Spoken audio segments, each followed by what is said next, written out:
All right, so this is section 3.1.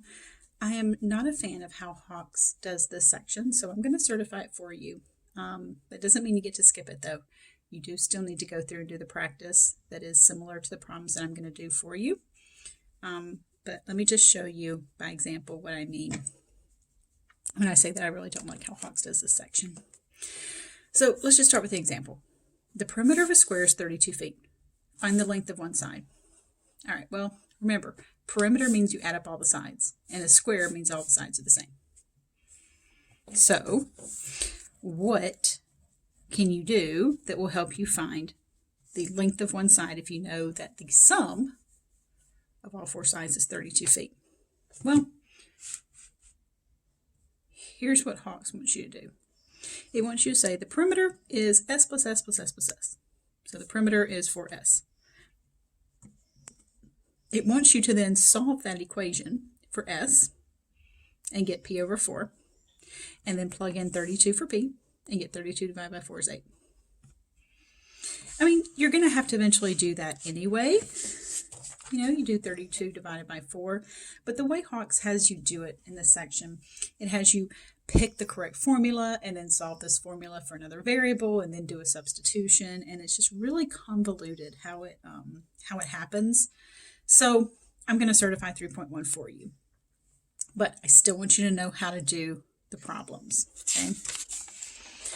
So specifically, let me just pick out some of the problems that I am interested in you guys knowing how to do. The perimeter of a rectangle is 52 feet. If the length is 10, find the width. Okay, well, let's draw a picture. Now, remember, when it comes to perimeter and area, a lot of students get those confused. Perimeter tells you what it's doing. Look what's buried in the word perimeter. It's the word rim, as an edge. The perimeter is the edge length. It's the sum of all the sides. The area is what's here in the middle. You hear my dog whimpering over there. So just think of the perimeter of a room is the baseboard. The area would be like carpet or tile or wood floor or like an area rug, right? It covers that area.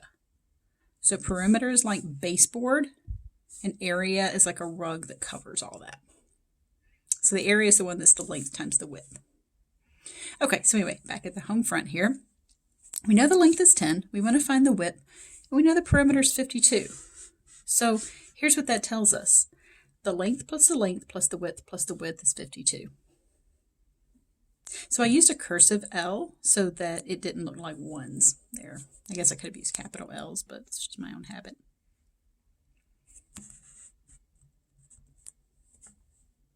I replaced the L's with 10. So I got 10 plus W plus W is 52. Now, you could set this up as an equation, or, you could just do this on your own, right? You could just say, hey, the total is 52. If I take away the two sides that are 10 each, I get 32, and that's split between two other sides. So those must be 16 each. So you absolutely could have done it that way. I did it using a little bit more of equation approach since we just finished talking about equations in the previous chapter. But the thing about these that I like is that you can figure these out, with maybe a calculator and stuff without necessarily resorting to equations. Some of these you can just kind of figure out on your own. All right. So find the velocity at the end of 3 seconds if the initial velocity, that's v sub 0, I know my v's are kind of weird, they're little script v's, and that little subscript of a 0 is how we write in science. We write v with a little subscript of 0 to mean initial, the starting velocity. So if that initial velocity is 144 feet per second, use this formula to find the velocity. So I know that the time is 3 seconds, and I know the initial velocity is 144. So all you have to do is just a quick plug and chug. This one sounds a lot harder than it really is. It is really nothing more than just a plug and chug. But ones like this in Hawks are done so much messier. So, if you happen to encounter these, just know that, you can do these without having to go through all the hodgepodge of Hawks. But the more important stuff in 3-1 is this. So this is what I really need you to know from 3-1. And that's the idea of solving a formula for a variable. We're used to solving equations, right? So it shouldn't be that much different, but it's so much weirder because we have fewer numbers. So if I want to solve this for x, I have a feeling that if this, instead of being p, if that were like, say, the number 12, and you had to solve this for x, you would see, hey, that's smushed together. I know that's multiplication because of the smushing. The opposite of that multiplication is to divide both sides by 3. So you'd take this number, let's say it was 12, divided by 3, you get x equals 4. Now the problem with this is that when we're solving these, we're going to have more letters than numbers. So the process is the same. How would you solve this for x? Well, you would notice that that juxtaposition, that smushing, means multiplication. So we would divide both sides by 3. So what that's going to do is give me the formula x equals p over 3. When you solve a formula for a variable, you get another formula. You're not going to get a nice answer like x equals 4 or x equals -7. Okay, you're going to get another formula. All right, so let me give you a different one. Let's do p equals x plus 3 for x. Just like before, when we did these equations, we solve this by undoing whatever's happening to this variable. Well, that's a plus. That's addition of 3. The opposite is to subtract 3 from both sides. Now, what's weird about this is that we're used to this stuff over here being like terms that we can combine. But those are not like terms. So what do? You just have to leave it. And I know that looks really weird. You're like, that can't be right. But it is. So you just kind of have to accept that the process starts the same. You identify what the operation is, and then you do the opposite. Okay? But the thing is that you don't have like terms to then combine. So you just kind of have to write them out. Okay, so let's look at another one. Let's solve the formula p equals a plus b plus c for b. So that means we're going to have to get rid of a and c. Well, both of these are addition. So I can undo both of those with subtraction, and I can do it at the same time. I can go ahead and subtract c from both sides, get rid of c, and go ahead and subtract a from both sides, gets rid of a. That leaves b by itself over here. And then this, even though it's written vertically, I'm just going to write it horizontally. I get b equals p minus c minus a. None of these are like terms, so you can't combine them. So when we solve these formulas for a variable, you're going to get another formula out of it. All right, let's look at some more of these. So the last one had all addition. This one, I did all multiplication. Now, how can you tell that all that's multiplication? Because it's all smushed, right? 2 smushed to pi, smushed with r, smushed with h. All that's multiplication. So if I want to solve this for h, I'm going to need to do the opposite of all that multiplication and leave h there. So that means I'm going to divide both sides by 2, pi, and r. I'm going to leave h alone because I'm solving it for h. So 2 pi r over here divided by 2 pi r. You want to divide by the same thing. That way the 2's cancel, the pi's cancel, the r's cancel. And then I'm left with h by itself equals L over 2 pi r. Now, how did I know to divide here versus over here where I subtracted? Well, it's all about what operation you start with. These are all addition, so the opposite is subtraction. That was addition, the opposite was subtraction. That's multiplication, the opposite's division. All of that was multiplication, so the opposite was division. Now let's look at the same formula, but now let's solve it for r. Last time I solved for h, so let's do the same thing but solve it for r. Well, that just means I'm going to then still have to divide, because that's still all multiplication. I'm just going to divide by everything that's not r. So look, this time I'm dividing by 2, pi, and h. 2 pi h, 2 pi h. So the 2's cancel, the pi's cancel, the h's cancel. I'm left with r by itself, and then I have L over 2 pi h. I realize that you're probably looking at these and like, God, that doesn't even look right. But the more practice that you do, the more these start making maybe a little bit more sense. But these are the ones I want you to focus on in section 3.1. When you're doing the practice, just go ahead and skip over some of the other stuff and just work on solving these formulas for a variable. Okay, let's look at another one then. Let's solve P equals R minus C for C. All right, I want to get C by itself, so I need to get rid of this R. This R is positive. That minus is for the C. So I need to get rid of that R, which is a positive. So I'm going to subtract R from both sides. So I subtract R from both sides. These are not like terms, so there's nothing I can do with them except write negative C equals P minus R.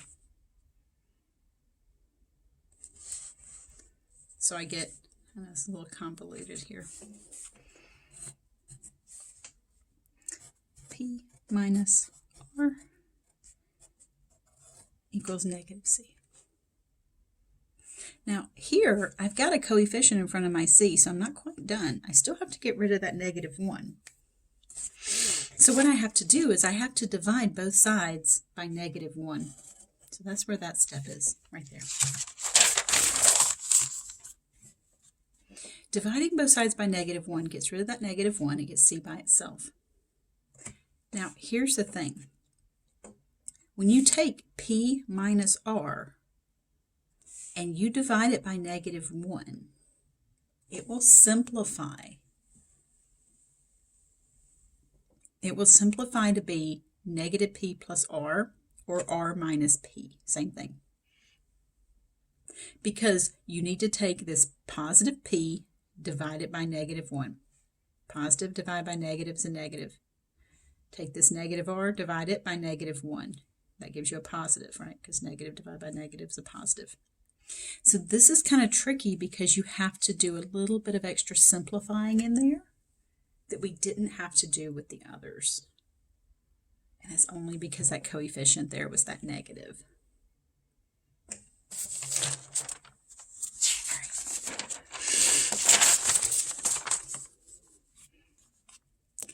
So y equals mx plus b for x. You guys may have seen this before. That's a slope-intercept form of a line. If you're going to solve this for x, this is very similar to the equations that we were doing before, where we had something like, 8 equals 2x plus 10. If you were going to solve this for x, you would subtract 10 first. So we get negative 2 equals 2x. And then we divide both sides by 2.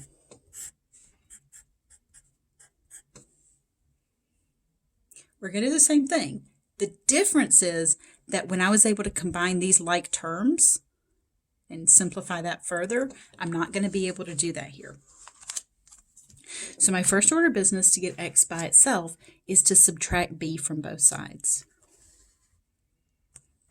So I'm going to subtract b from both sides. Now y minus b, those are not like terms, so I can't combine those.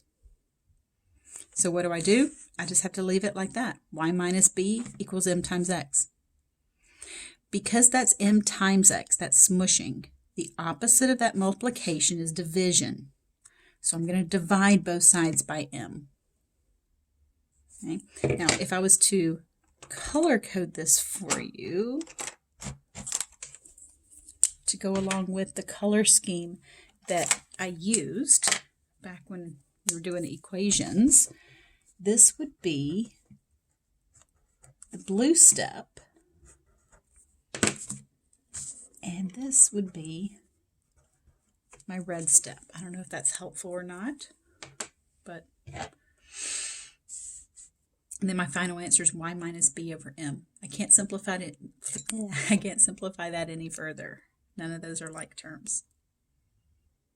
All right, let's do another one like that because those are pretty common. So I'm just going to throw a number in there too this time. All right, same thing, solving for x. So we know the first thing that I'm going to do is that subtraction. So again, we have that subtraction. Those are not like terms, so there's nothing really we can do with it. And then lastly, we divide because that's m times x.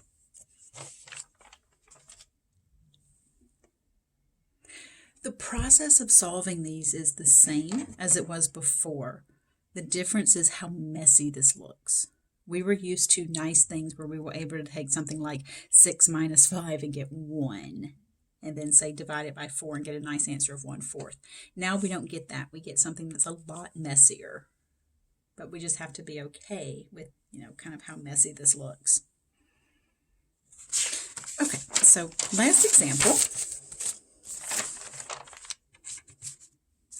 And, oh, I saved the best for last here. Look at that. Oh, that's a fat, juicy one, isn't it? You guys know how to solve equations, right? The first step is to distribute, right? So we're going to distribute first.